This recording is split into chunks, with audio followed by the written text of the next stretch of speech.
Hayaan natin pasakin si Jesus sa bangka ng ating buhay.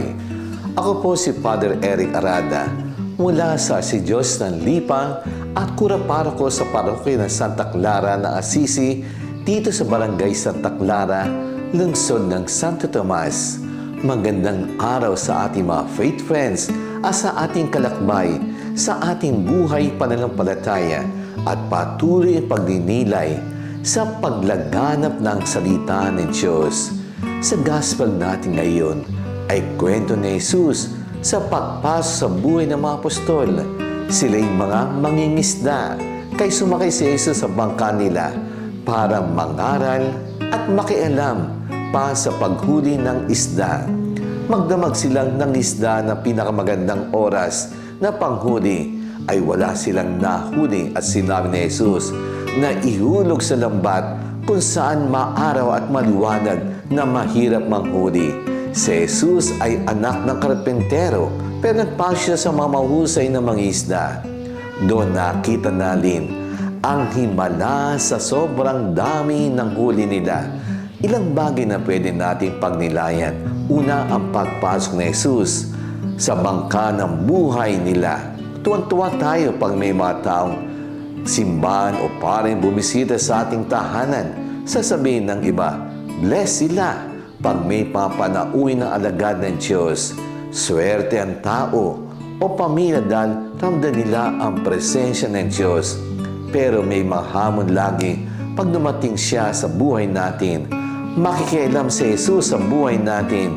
May pagbabagong magaganap sa ating gawain na kinasanayan natin.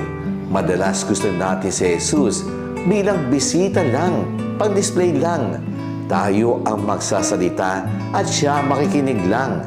Pampaswerte sa trabaho, makapasa sa exam. Hindi ganyan ang nangyari sa mga apostol. Si Jesus ay nangaral at tinura ng maraming bagay at tayo dapat makinig lang.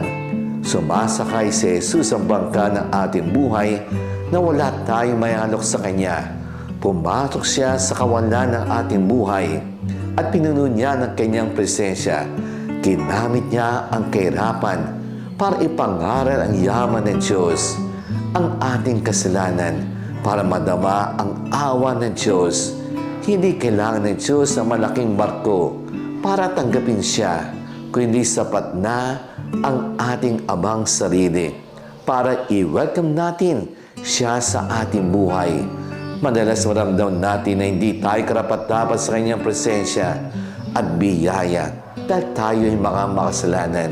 Yan ang dahilan ng iba para ilayo at saratuhan ang pintuan sa Diyos. Si Jesus ay Diyos ng awa at pag-ibig at gusto nating mapalapit siya sa atin. Hindi niya hanggan na maging perfect tayo agad. Dito nakuha ni Jesus ang tiwala ni Pedro na sabihin niyang ihulog ng lambat sa buhay natin. Pag si Jesus ay pinapapasok, nakikialam siya dahil mahal niya tayo at gusto niyang mapabuti tayo.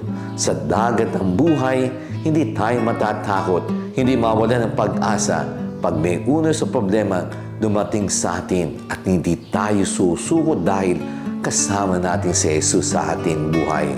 Tanggalin natin ating paging nega at kawalan ng tiwala at hayaan natin si Jesus maging kapitan ng bangka ng ating buhay. At gusto ni Jesus ay maging kapartner niya tayo sa kanyang misyon.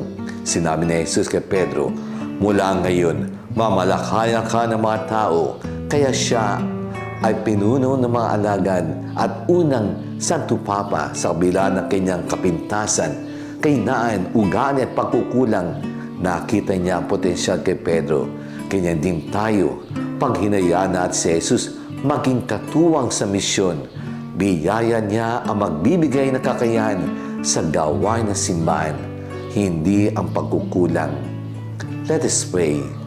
I invite you into my life, Jesus.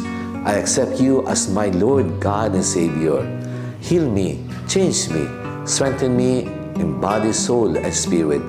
Come, Lord Jesus, cover me with your precious blood and fill me with your Holy Spirit. Amen.